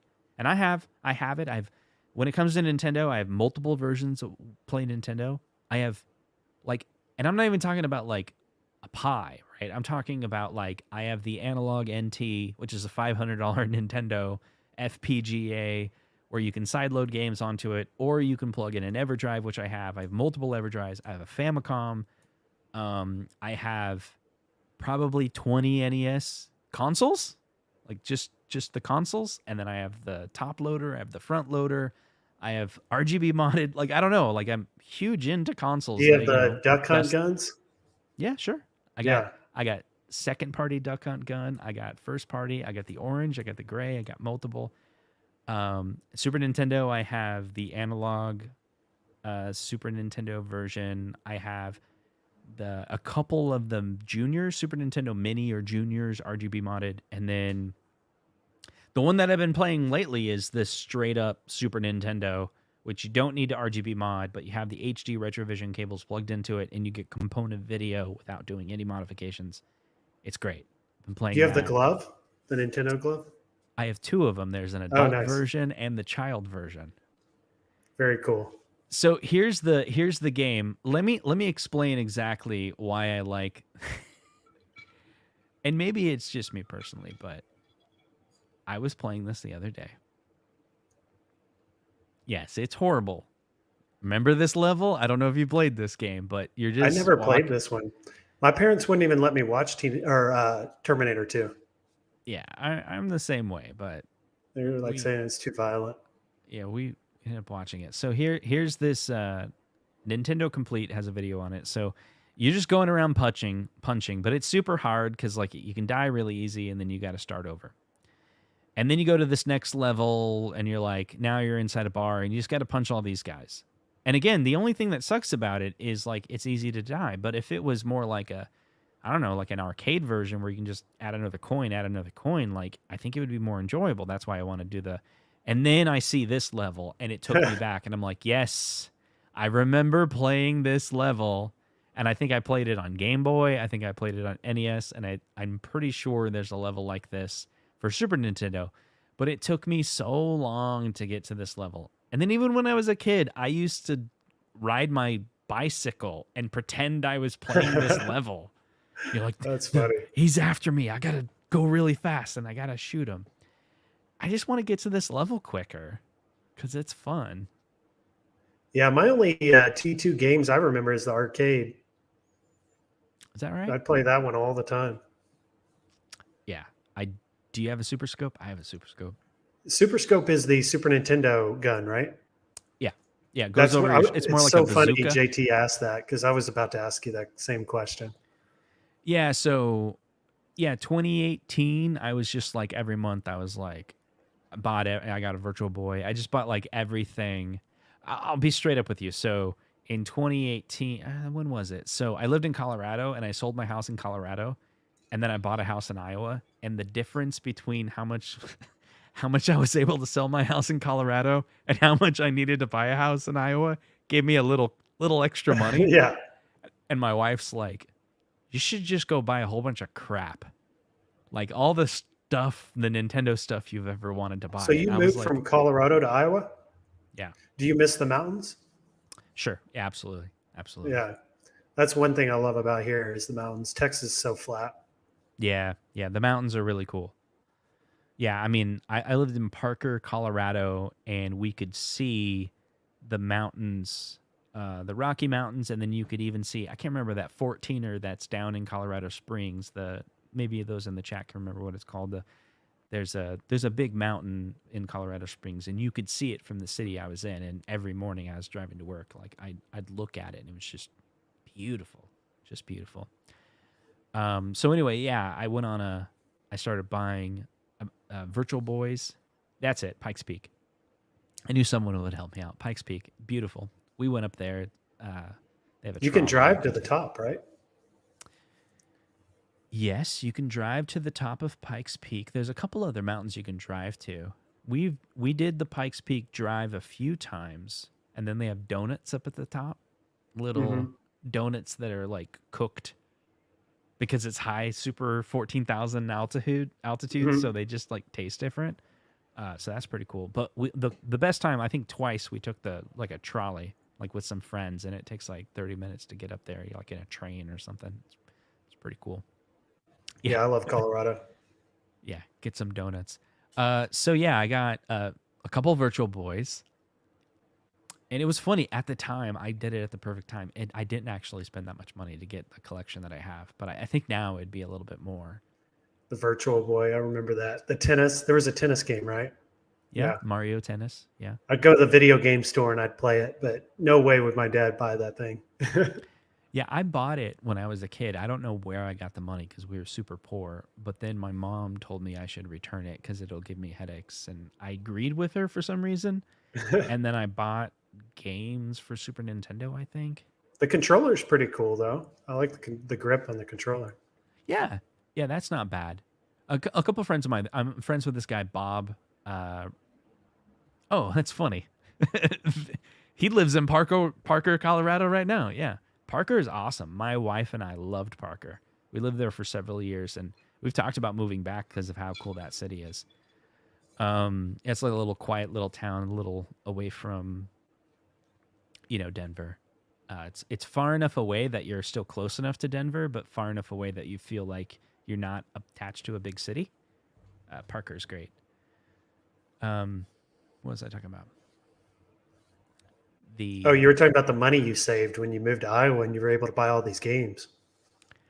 Yeah. So the Virtual Boy, I think it's worth a lot more now, but just a couple $100, and I was able to get a Virtual Boy that's in the Blockbuster box.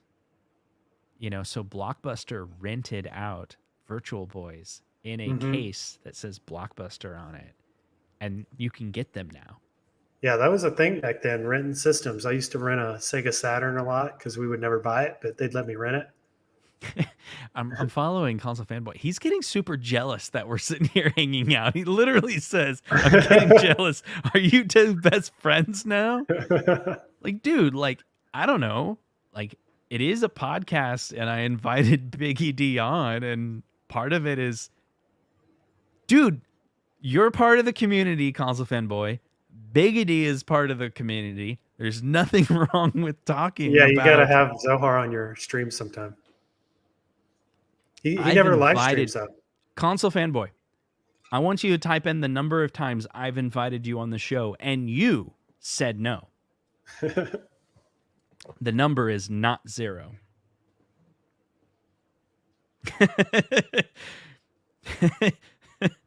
Yeah, I don't like this. You belong to me. But yeah, I did want to bring up, because I know we're getting almost to the 2-hour mark, or coming up close. But the molded coin door, what are your thoughts on the lit molded coin door? Do you think that's going to be a standard going forward?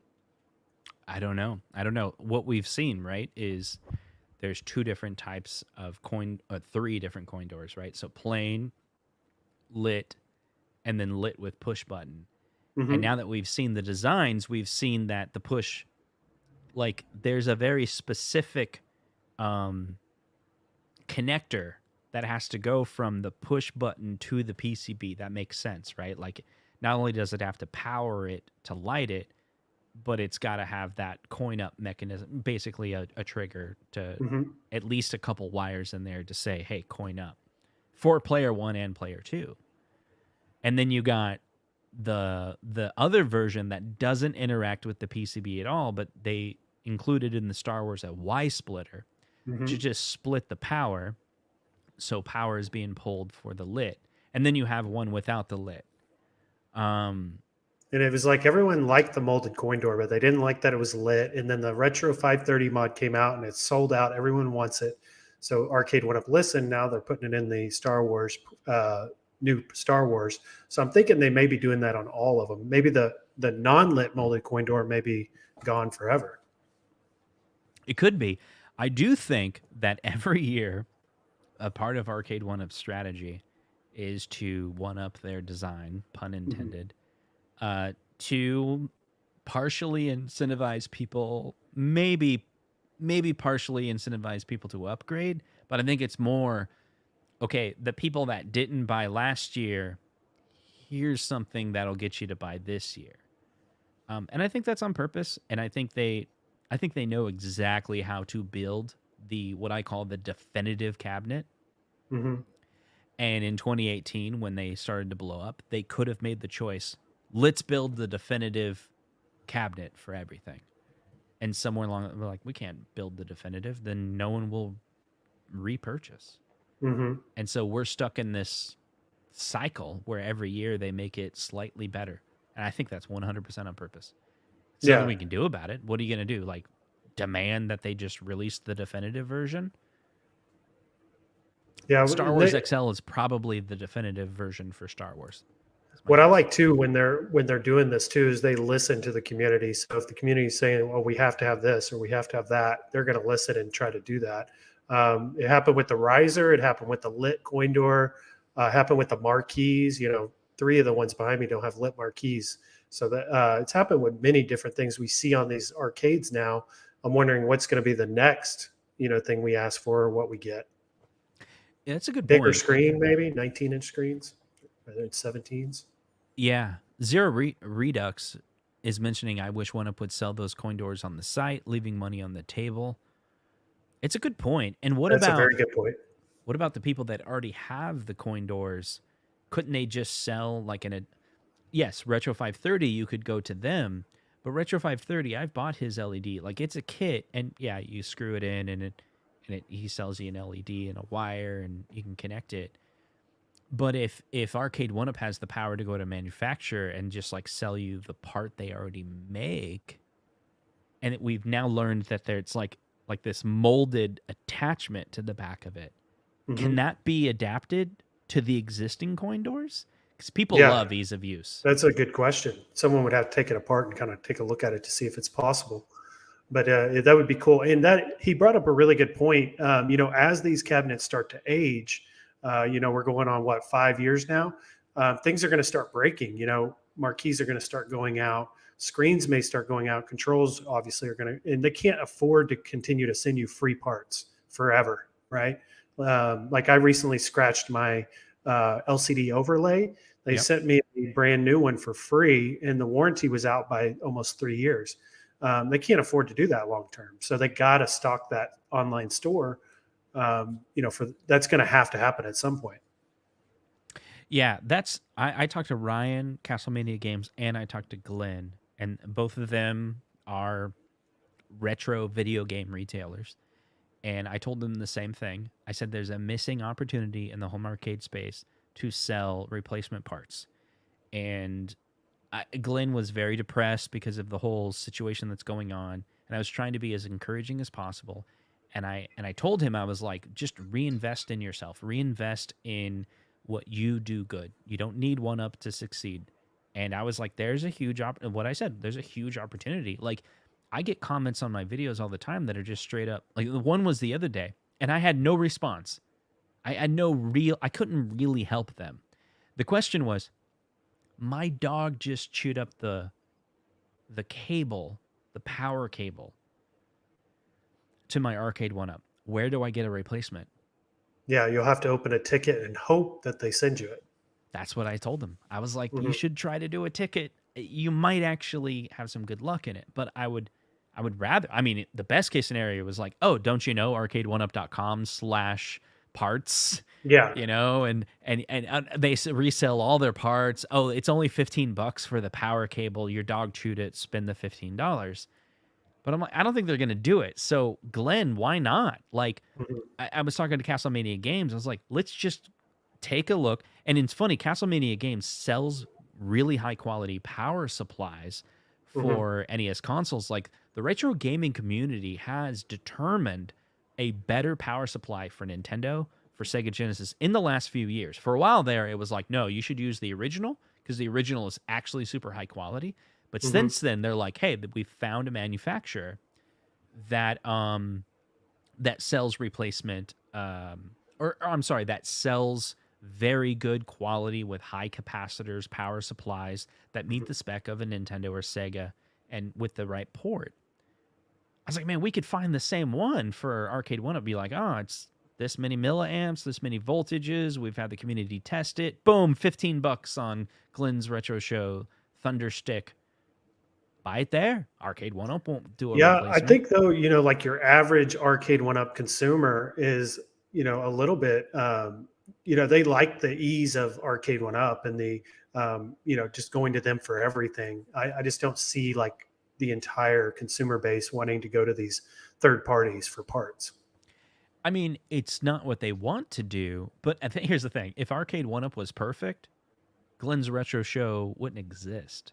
And I say that like his Thunder Stick product wouldn't exist.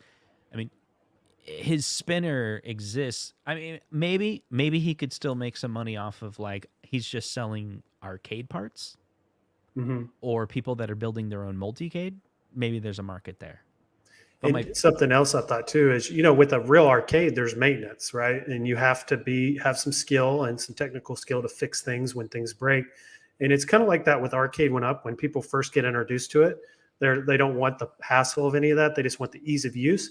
But I've noticed, like with me, I was that type of person, but I'm slowly starting to get into modding and fixing things and improving things. So, people that weren't interested in that in the beginning will start to learn and kind of grow as they buy more of these and enjoy them more. But I think a lot of these little, I think it was Retro 530, I think it was, who commented in the chat.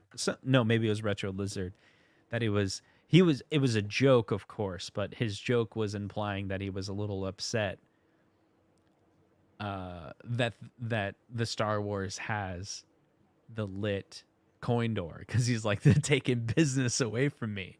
Now, of course, that was a joke, but I think it still kind of shows, like, because Arcade1UP is not. Will you shut up? Zohar, seriously.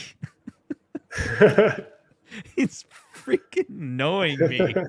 I bet he's laughing right now. He's like, I got his attention. It's freaking annoying. Yeah, Biggie D got the job. Good job, Biggie D. You passed the test, whatever he means. But you know what I'm saying, right? Like, Arcade1UP is leaving money on the table by not making their products better. The fact that there's so many third-party companies that exist is actually showing the gap between, coming back to the theme of the show, the expectation of what the customers want versus what they're delivering. Yeah, and my thought is, as the company grows and the longer they're in business, they'll start to do things like that they haven't done before, or try things that they hadn't done before. Yeah, I think that is true. Like, some of these different companies that make different parts, there's kind of two things. There's one, Arcade1UP messed up, so we're going to fill in the gaps. We're going to build a better part. The other piece is, we can be creative too. And so I think that's where, like, when I think of Buy Stuff arcades, they're very much on the we can be creative. We can take this arcade a little bit further. And there's things they're doing that Arcade1UP can't do, for licensing reasons. And there is that. But, like, what about the AtGames back box, right? They're putting it's a better design. Now, a lot of people are buying it. I have one, haven't opened it from the box. I know it's a project, and I'm doing my basement, working on it right now, so I haven't opened it yet. But the back box for the AtGames Legends Pinball, not only does it make it, works with the VIBS board and allows you to connect it to a computer, but even just straight up, it's a better looking back box for a virtual pinball machine. And it costs more than the pinball machine, right? Yeah, if you got the AtGames Legend Pinball at a discount, it's at $399. Yeah, you would actually be paying more for the back box, the accessory, than the actual unit itself. But you know why I bought it? Free shipping. Yeah, that helps. I don't know why. I don't know why it helps. Yeah, I want to get the Legends pinball. I do want to get it, but I don't think I'm in on that back box yet. Not until they lower the price. It's just too much money, because then you're well over $1,000. And then I heard Michael B say on Super Game Room Dudes, he's like $4,000 into his virtual pinball now. Wow. I mean, I mean, if I break it down, so right now I'm streaming on a Mac Mini M2. And it's a brand new Mac Mini, and I bought it so I could free up my PC, which I spent $2,000 on a couple years ago, that I could put on the AtGames pinball. It's kind of funny. I don't even really like the virtual pinball, but I've accepted that this allows me to explore a lot of different tables at my house at my convenience. But it's not necessarily my preference for playing, like. Yeah, it's not mine either. I love going to the arcade, playing a real pinball machine. That's where it's at. This just kind of fills that gap, or that need for just small periods. Like, I'll go over and play it for like 5 minutes, and I'll get a little fun out of it, and then I'm done. But like real pinball, I could play for hours. Yeah, that's right. And there's a couple tables that I played this week. Like, there's a couple tables I enjoy, but I don't think I play for hours. Like, I was playing, Beatles Mania. It was fun. Yeah, I was like, oh, okay. I wanted to take a picture and send it to my sister. She loves Beatles. But like, there are a ton of machines that I could play for hours, like, that I don't even have clocked a lot of time on. Recently I've been playing, it's an event. There's like 2 Avengers tables. Yeah, it's the one that's like based on the movie. I just can't remember exactly what it's titled, but they have it at Up Down, and it's like every single time you start the Avengers table, it asks you like, hey, who do you want to play? And so you can play any of the characters from, it's Guardians of the Galaxy is what it is. So you okay, yeah, I like that one a lot. the fact that you get to pick, and then it's like, but then you can get the scoop, and then kind of like switch in the game to like one of the other levels. I played that with my daughter as well. I was like, you have to play this, and we were at this other place. I hated this place. It's stupid. It's the place that charges freaking $1 for every pinball game. Like, I can't believe it. And it's super loud. And we played Rock Band together. Guitar Hero together, and it cost us $2 to play the one game. And I was like, let's play Cherub Rock. And you would have to pay double to play Cherub Rock. Oh my goodness. It was like premium only. And you go to, it's like, no, each of you have to pay another $1. Yeah, we have an arcade that's got the Guitar Hero down the street, and it's $1 each time you play it. Do they gate some of the games? Or is it like know. I didn't notice that. So I don't know. Old school pinball in Grimes, it's the place where you pay $14. I mean, they advertise lower, but like if you want the limited edition, you pay more, right? Limited edition pinball. But that one's free play. You can play any game. You like pick all the premium games. You're like, let's go to town on this game. Multiplayer. Anyway, that place had the Guardian of the Galaxy, and my daughter was just getting like 30 million. It was her first game, and I was like so excited. She's like, this is a good game. Yeah. And she's new to pinball. So like getting 3 or 4 million is typical, but for her to get 30 million on Guardians of the Galaxy, and she loves those movies. Yeah, my favorite Stern tables right now are the 007 and the Teenage Mutant Ninja Turtles. And the reason I like the Ninja Turtles is the artwork. The artwork's just amazing on that table. Yeah, I've been playing the Turtles one. So that I have access to the old, I think it's Data East Turtles. Oh, they have one. I didn't even know that. Yeah, it's older. I don't know when it came out, 90s maybe. And so that game's okay. But yeah, the Stern one, that's available at this other operating pinball. And I play it. It's not like there may be times I go there and I don't play it. That and Mandalorian, they're like, Mandalorian's fun, but like there's a lot of obstruction. Like you can't really see. I wasn't like super impressed with Mandalorian. I don't know why. I think everyone's just different in what they like. It's like, you put one person on a table, they love it. The other person like isn't really digging it. So it's everyone's preference. Yeah.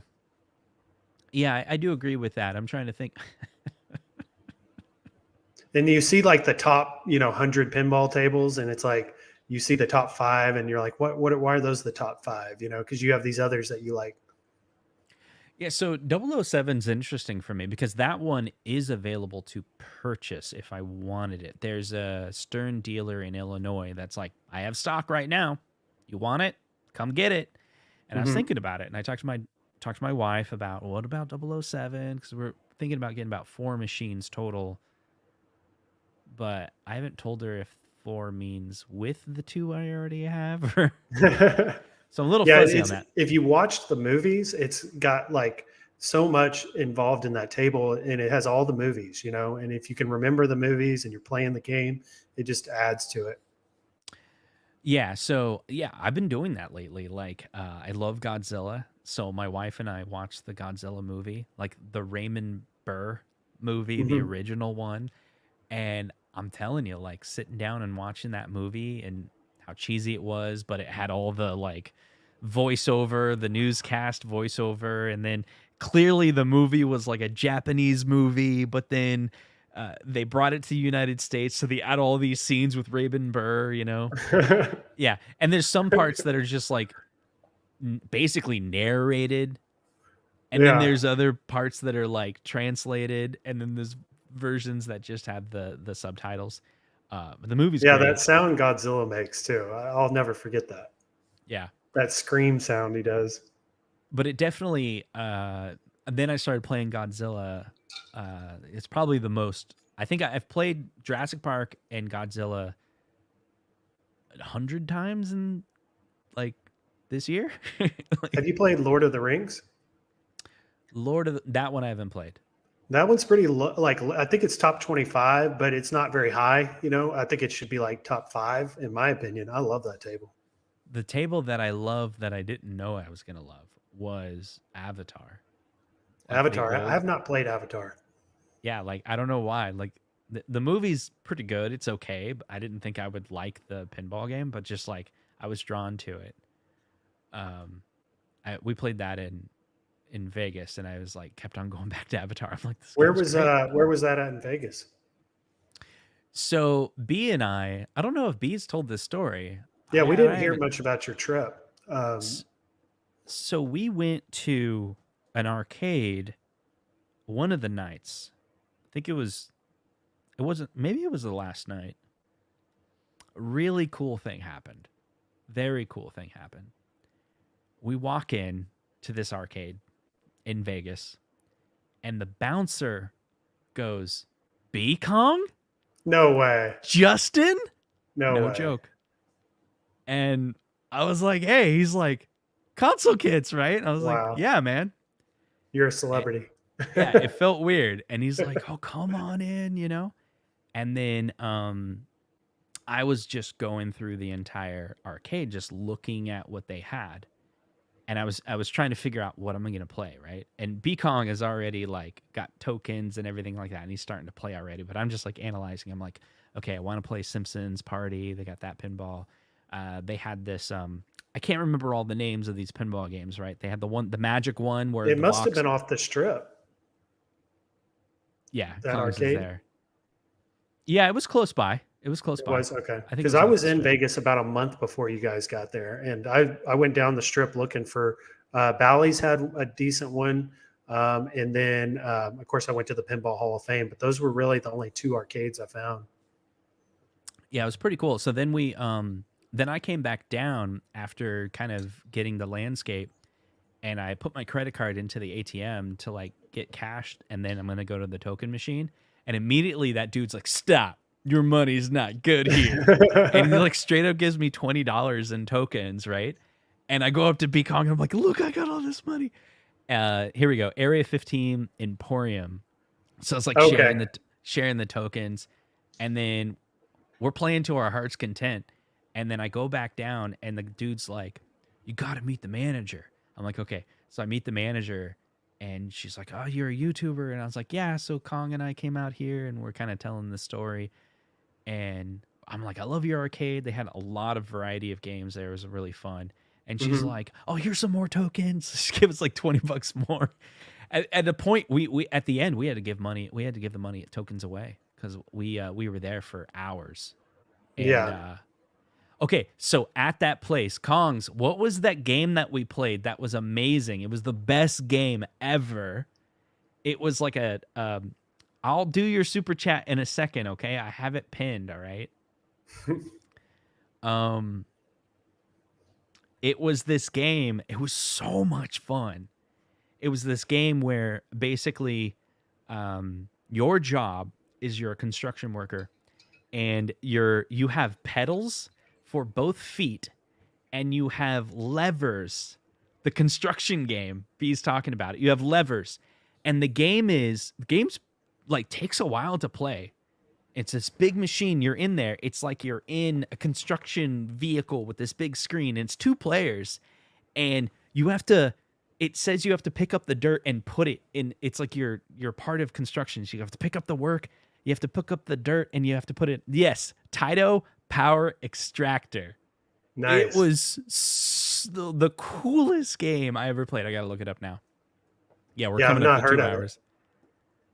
But yeah, speaking about, you were saying how they recognized you. I was at Bally's arcade, and I was taking some video of some of the arcades I was playing, and this lady came up to me, and she's like, "You're a YouTube influencer, aren't you?"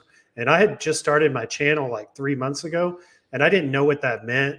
What's an influencer? I don't even know what that is. So I was kind of shocked by what she said, and I was like, "No, no, no. I just enjoy arcades."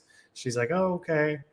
And but now I went back and looked up what that is, and I'm like, okay, that just means you're a content creator. So Right. I wish I was ready for that question. Right.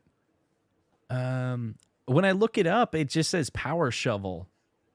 Is that it? This is it. So let me pull it up here. It was, I think B has footage of this. I don't know if he ever released a video on it.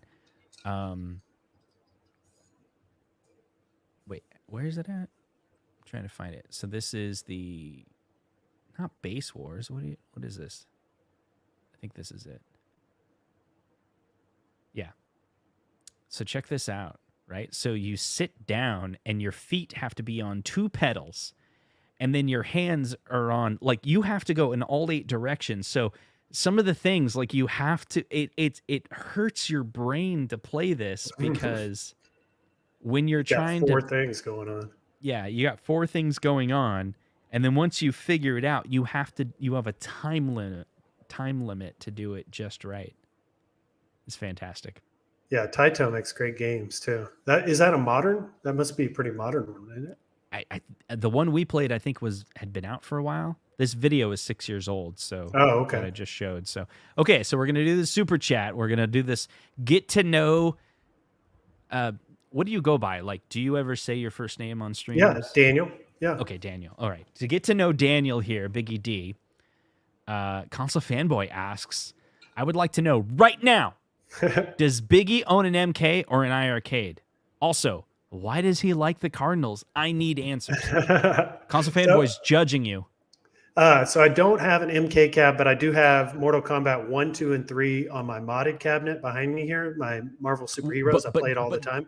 But do you have MK4 on there? No MK4. No, I tried to put it on there, but my Pi 4 wouldn't run it.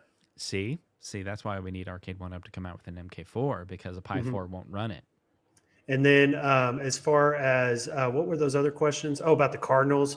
So I'm a huge Cowboys fan, but I started liking the Cardinals when I got here into Arizona, and it just kind of fits in better. Also, you can buy Arizona hats for like half the price you can buy a Cowboys hat. So just a tip. Well, there you go.